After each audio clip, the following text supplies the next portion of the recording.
So acids and bases, chemical concentrations, how does this work? We will work a little bit with this as we go on. So chemical concentrations dissolving something in water.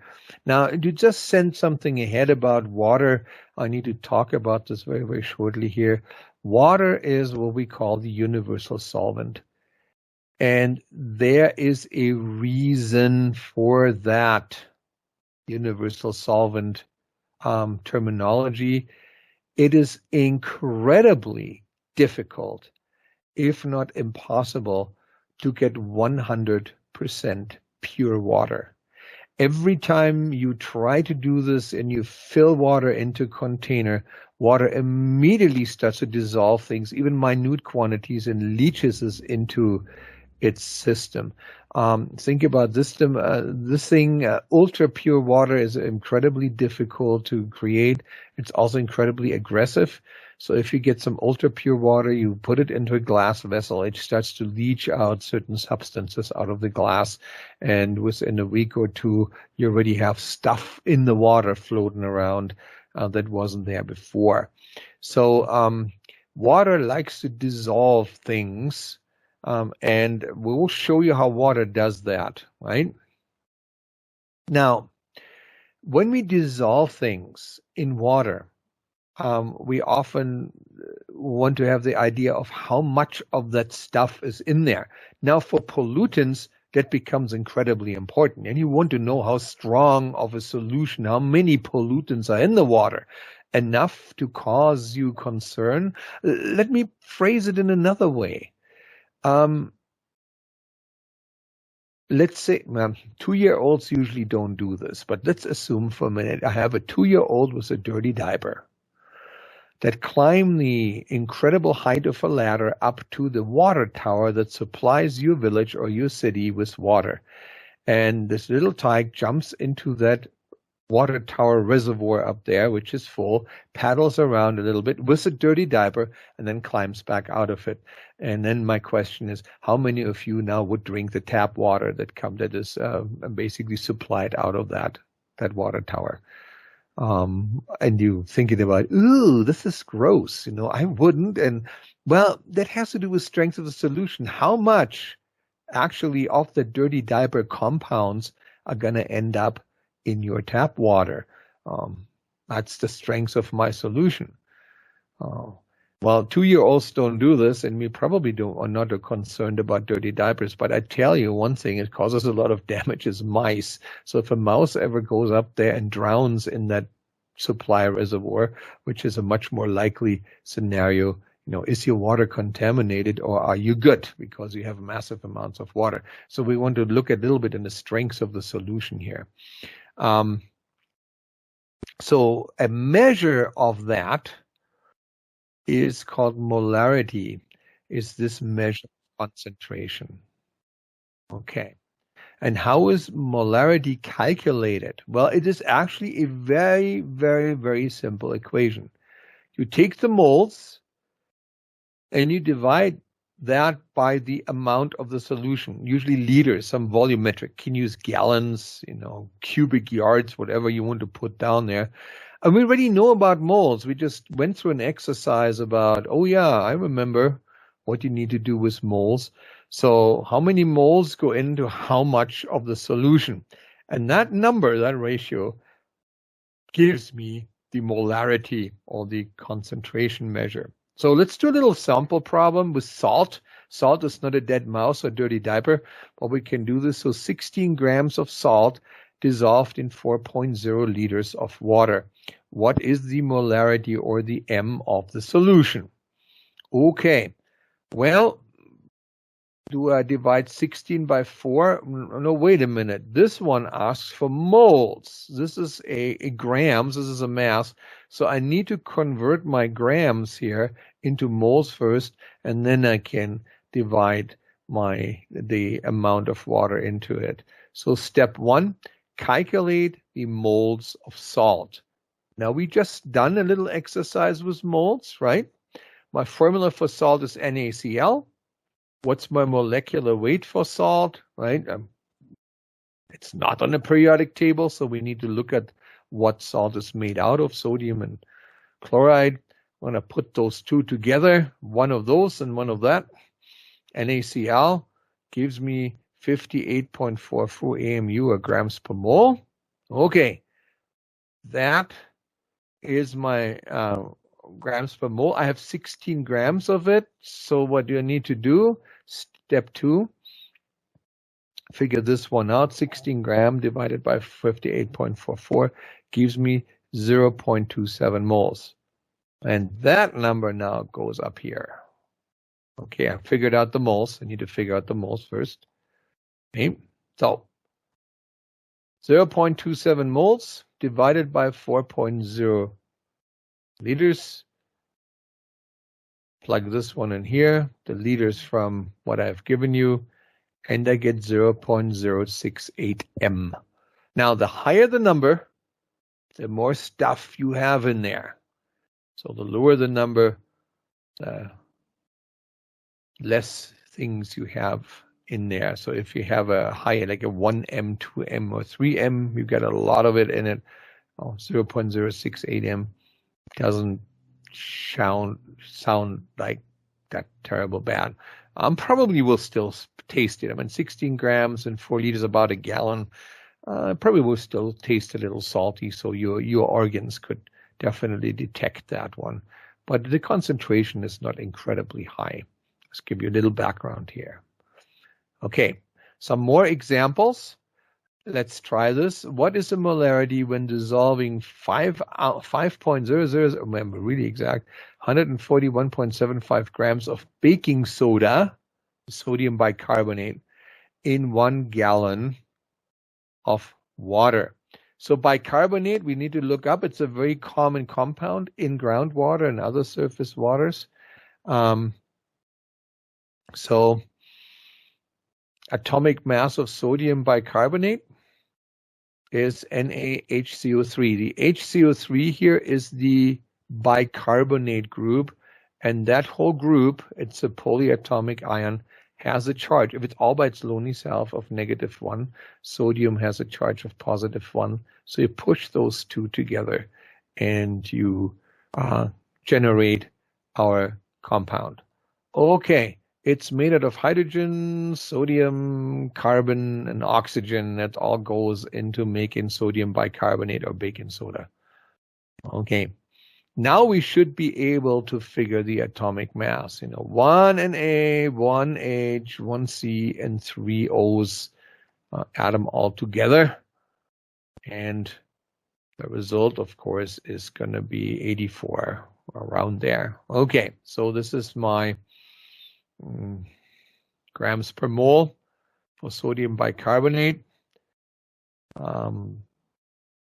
Now, how much of baking soda do I have? 1 for 1.75, and my atomic mass is 84.01. I get 1.687 moles. That is how many beans are in 141.75 grams. Okay. Now, significant digits. If you haven't watched the significant digits lecture yet, please do. It's online. I think we did the math lecture, and you can show this 1.687 has 4 significant digits, and 4 significant digits. This was also the lowest number we have. So we need to always round to the lowest number of significant digits we were working with. Okay, step number 3, let's figure out the molarity of things. So moles of solute by liters of solution. I have the liters right there, 3.79 and 1.687 was my moles. And of course, I'm getting a big number if I crank this out on a calculator. A little bit higher concentration than we had with the salt. You can see that one, not up to 1 m yet, but it's about half an m. What we need to do is right now look at significant digits. If I use that calculation, the lowest number of significant digits was 3, so I have to round that big, huge number to 3 significant digits in my answer. I would only write down 0.445. If you struggle with significant digits, we did this in the math lecture that is posted online. Okay. So that gives us the strengths of the solution. And I have some more sample problems for you. And sometimes it means, do we prepare solutions in the lab? That happens quite often. But in the lab, often, and here's what happens. You need to do some kind of a lab. You need to figure out how much of something is in the water, like titration. And you say, oh, we are out of 0.1 N HCl. Where can I find some more? And my answer would be, well, there's a lab, make some. And you go, oh, how do you do this? Well, the whole idea was, can you prepare solutions in case you run out of some kind of a reactant? If you would be in the real lab, you would do it practically. I'm going to throw these two equations up there. We might need to use them and see if I have a problem. We need to prepare this. I need to dissolve something in 100 milliliters of water to create a 0.25 m KNO3 solution. So if you look at these equations up there, can we figure out what is already given and what do we know, right? So liters of solution, well, milliliters, liters, just move the decimal around, we definitely have. What else could we figure? Well, we have the molarity. This is given to us right there. Let's see, 0.25. What we don't have is moles of solute. Okay. But moles are calculated by this equation over there. So do we have anything from here that we can plug in? Let's see if this one works. Right, it's the same thing. What about the atomic mass? Well, we have the compound, KNO3, we know that, so we should be able to figure this one out. And then what we would like to know is how much of that stuff do I need to throw in 100 milliliters of water to come up with that solution? So this is the only thing, the mass of how much do we need to weigh out that we don't have. Okay.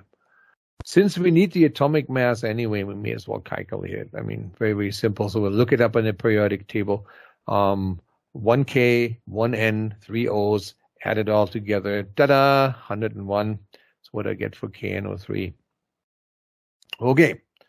So what about our equations? Do we need to massage them a little bit? Well, yeah, now we have the atomic mass. Let's see what we can do here. Solve the first equation, I said formula, first equation for moles of solute. I hope you all remember how to do it. Some very, very basic math that we have here, right? We want this thing, the one we didn't have, on one side of the equal sign and the rest of the things on the other side of the equal sign. That should be fairly simple, right? If you multiply both sides by liters of solution, you should come up with moles of solute all by itself. So its molarity times liters of solution equals my moles of solute in this case. Okay, so we got that. Now what we could do is we could just plug that piece in over here. That could work, right? So my moles of solute right there are 0.25 moles per liter times 0.100 liters. Okay, I just converted 100 milliliters to 2 liters. I hope you all know how to do this. There's 1,000 milliliters in 1 liter. I just moved this decimal point over 3. Got that one done. Okay, my liters cancel out.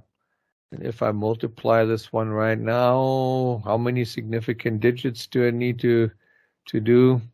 Well, this is all fine. Since it's a conversion, we are good. So this would go into my moles. So second equation now for mass, we'll do the same thing. We now have the moles calculated.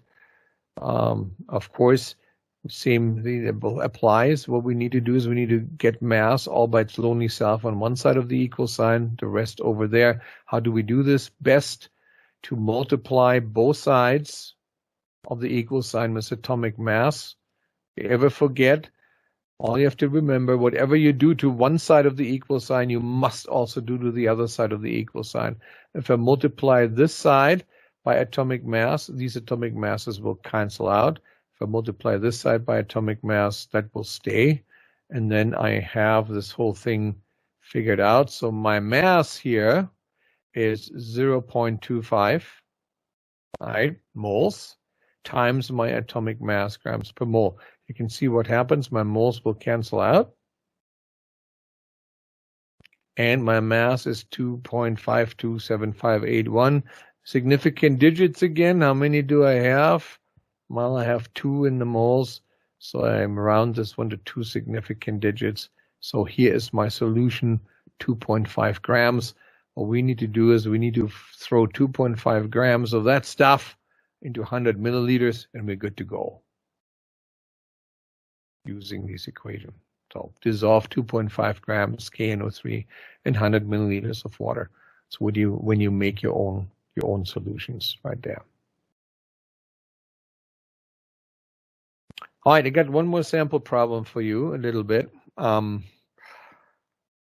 Practice this. How many moles of KBr are in 25 milliliters of a 1.23 m KBr solution? All right, what do we need to do is here's my 2 equations again. Figure out what we have. We can always figure out the atomic mass, right, of KBr. It shouldn't be a problem. We have the molarity that's given, and we have also the amount of solution. So identify what we have. Here we go. Liters of solution is given. My molarity is definitely present. And again, we can figure out the atomic mass of that stuff. Do we need anything else? Actually, we don't need that. It just asks us how many moles of solution are in there. Right there. That's all it asks. So we can leave this one out. I mean, we can do more calculations just for the fun of it. Come up with some mass. All right. Solve for moles of solute. Again, how would you do this? It's equals molarity times liters of solution. All we have to do is plug in the numbers. So 1.23 moles per liter. And then, of course, I convert my 25.0 milliliters to 2 liters, and what I would come up with is 0.025 liters, and my liters cancel out, and this is what I would get as a strength. Not a very strong solution. Significant digits, well, got 3 of those. I would round it to 3.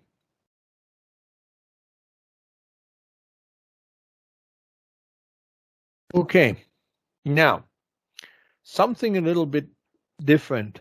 Water is weird. Water molecules look like this. You see them right here.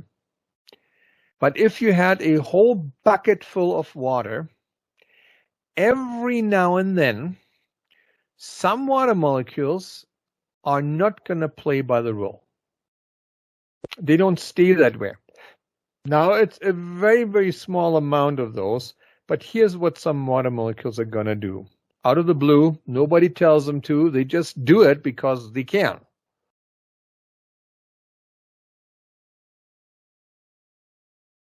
They switch hydrogens. And for the instant when they do this, they become charged ions. And you can see that one. My 2 neutral water molecules make an polyatomic anion and a polyatomic cation for a little bit, and then they switch around again. And so a handful of water molecules in every bucket of water are going to do this naturally.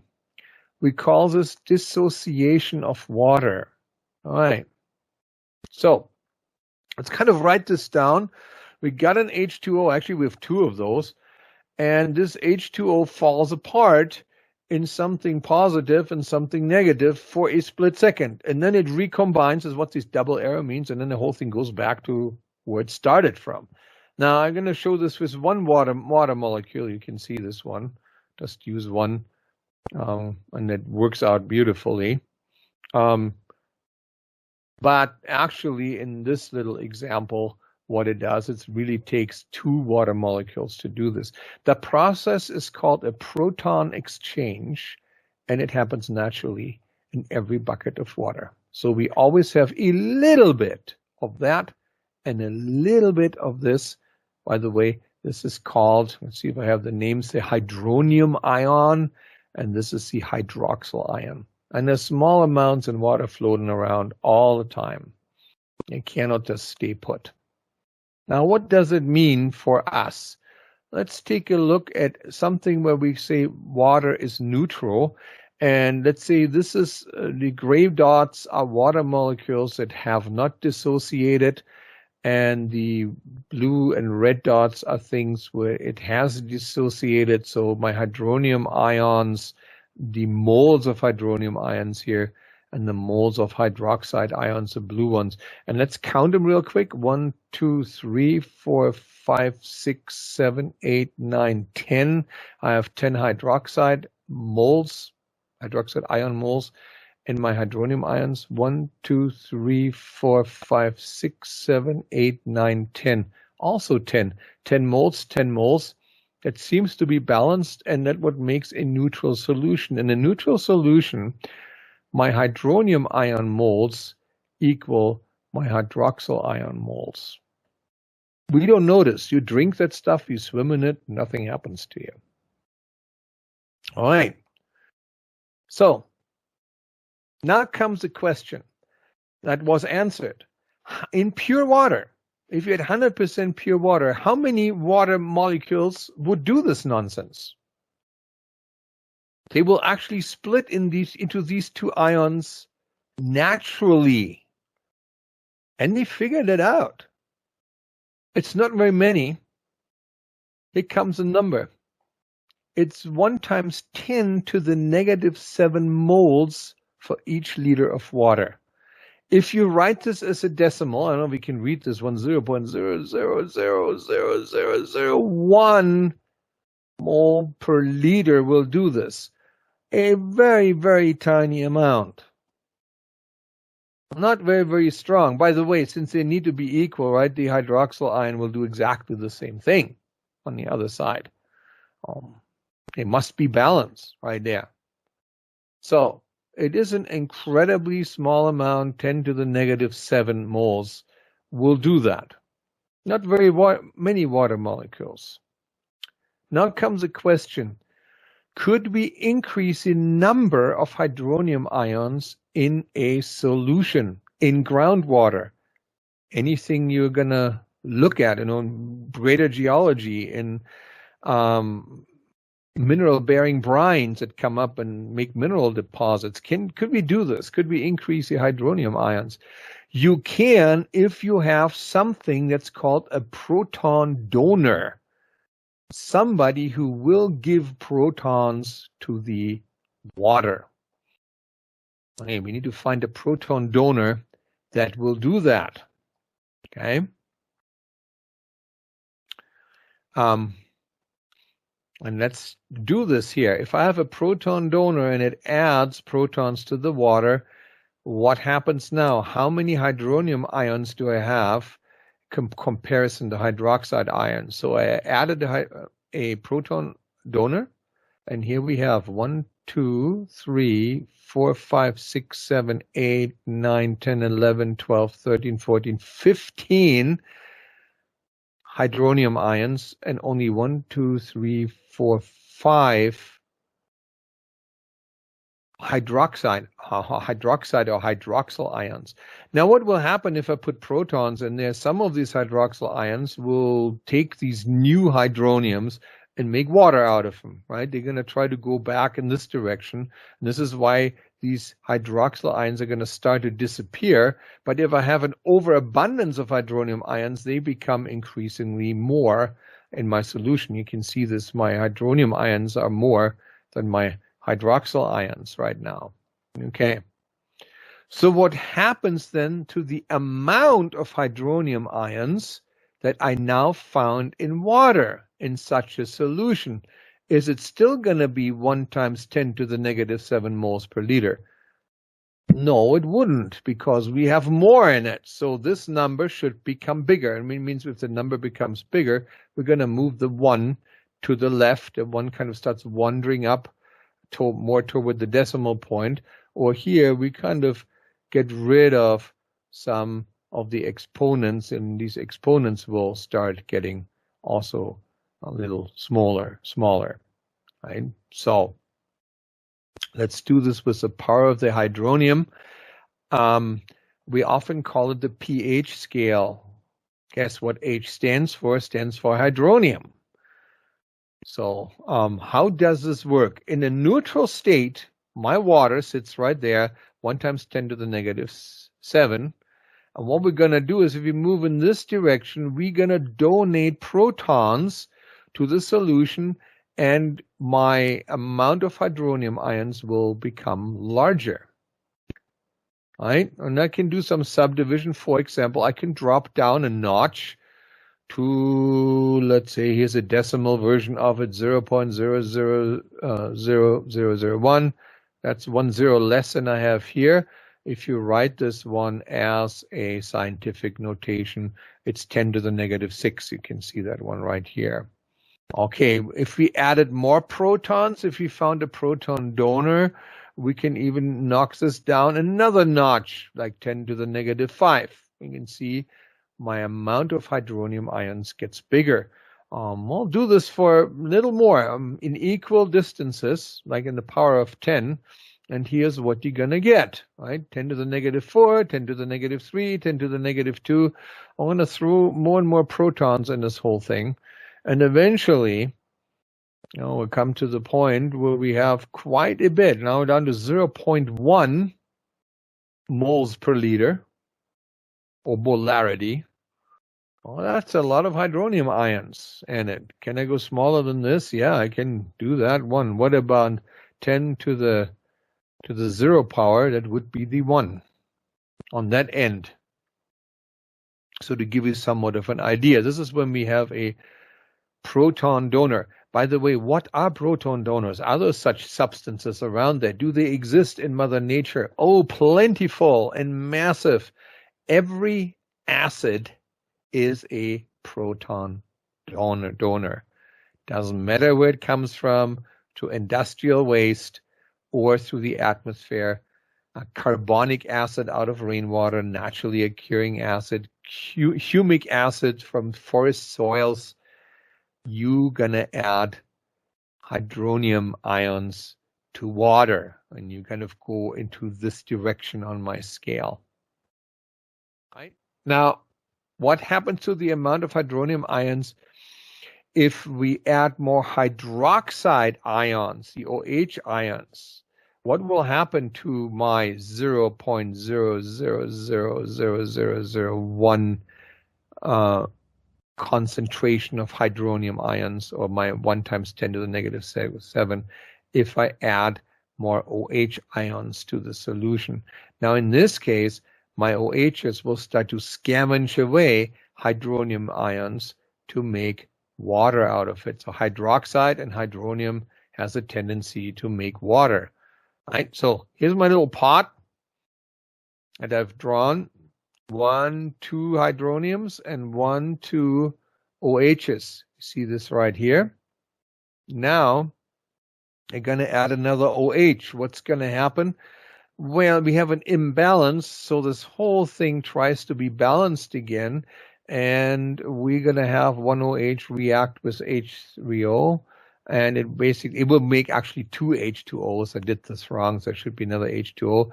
So what happens is those two will react, making 2 H2Os, neutral water molecules again, and now I have 2 H's and only 1 hydronium, so we are off balance. We removed, literally, an hydronium ion. I can now go into this direction and do something totally different. I can start to scavenge hydronium, naturally occurring hydronium ions, out of my water by adding hydroxyl ions. And here we go. We'll do this in steps again. Yeah, you can write this down. Scientific notation, much easier. 1 times 10 to the negative 8 is a little bit better. Here's another one. More OH ions or hydroxide ions, and now my H3O, my hydronium ions even drop further, and you can see what's happening. I'm gonna stop writing all these zeros. Let's just do it as scientific notation. You can see we're getting less and less and less and less hydronium ions the more OHs we throw in there. Well, sometime all fun comes to an end. So 1 times 10 to the negative 14 is usually where the scale ends on that side. That's fairly low. There's hardly any hydronium ion left in this case. Okay. Now let's take a look at the exponents right there. We have here a negative 0, 1, negative 1, 2, 3, 4, 5. You can see what's happening. I'm creating a scale if I just look at the exponents. And if I drop the negative sign, you know what we're getting. We're getting the pH scale. The pH scale is literally the exponent counter for the concentration of hydronium ions in there. End effect, what does it mean? We call 7 pure water neutral. Everything that has less hydronium ions than the normal, than the neutral, becomes what we call basic. It becomes a basic condition. Anything that has more hydronium ions than my neutral condition becomes acidic in my whole mess there. And it gives you some comparison, urine, somewhat acidic, tomatoes, oranges, cola drinks, gastric juices. Yeah, when you throw up, this is what burns your esophagus right there, your gastric juices. On the other hand, baking soda, makes it what we call basic, makes a basic solution, goes into this direction. When we talk about water and how water interacts and makes minerals, we often need to consider the pH, and this is why pH is an incredibly important measure. Hence, in your kit, I don't know how many of you have bought that hydrogeology kit yet. We actually have a pH meter included, so you can do pH measurements at home. If you wouldn't mind picking up a bottle of distilled water, it's just a few cents at Walmart or somewhere, to rinse your instruments so you don't have them full of tap water and get these minerals in there. Just pick one up by chance. We don't need it today, but when we get into the labs and do some measurement, it's good to have one on hand for rinsing purposes. All right. Now, proton donors, common acids will do this. And the most simplest one that we use a lot in geology and the geoscience is, of course, hydrochloric acid. It's a hydrogen and a chlorine and HCl. Here's my formula. It's called hydrochloric acid. And here is its uses. You make it naturally in your stomach. And it is also your tile cleaner that you pick up at Home Depot or Lowe's, called muriatic acid, for example. Now there's a very interesting acid. 1 H and 3 oxygens, 1 nitrogen. What the heck is this one? This is called HNO3. It's an industrial acid called nitric acid, incredibly strong. It's used in industrial applications and etching. For a while, they tried to make rocket fuel out of it. Didn't work too well. Another proton donor. Here's a very complex one. Oh my goodness.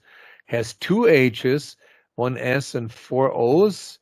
This one is, of course, H2SO4. This is our sulfuric acid or battery acid that we put in. And then there's some more.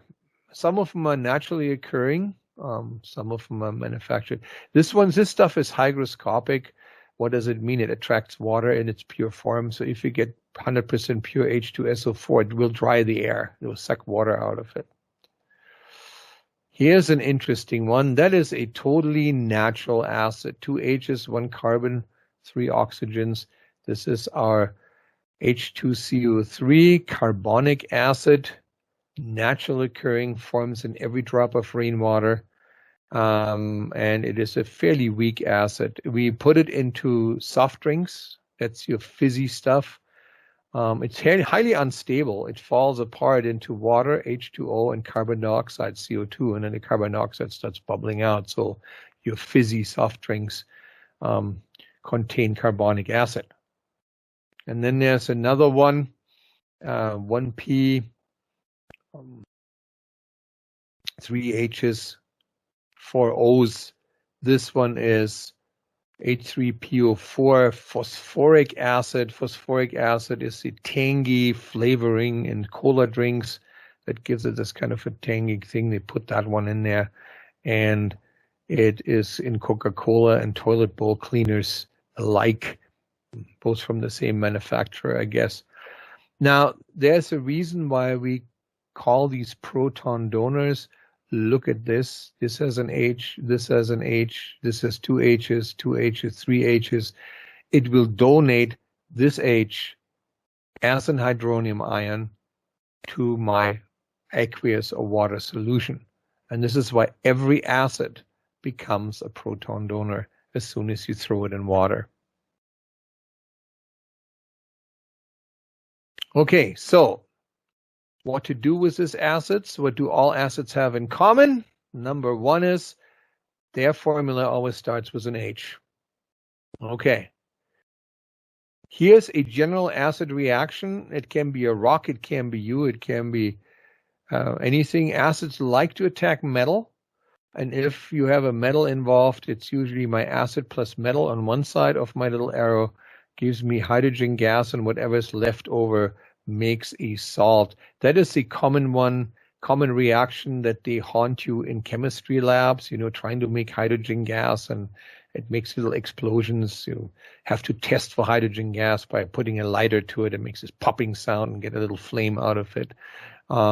So you see if this reaction really happened, right?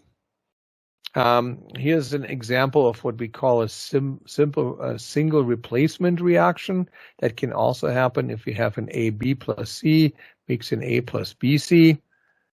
And we also have indicators that show us how many hydronium ions we have available in any solution. Now, we used to do this all the time, but we also had test strips or certain liquids, chemicals that would start changing color depending on the concentration of hydronium ions. For example, methyl orange was in this range for about 3 to 4.5. So if it was close, if it high concentration was red, low concentration was yellow. This one went from yellow to blue. Some have some from A to here, from yellow to blue again. So you had a color change. You could estimate about how many hydronium ions were concentrated in your solution.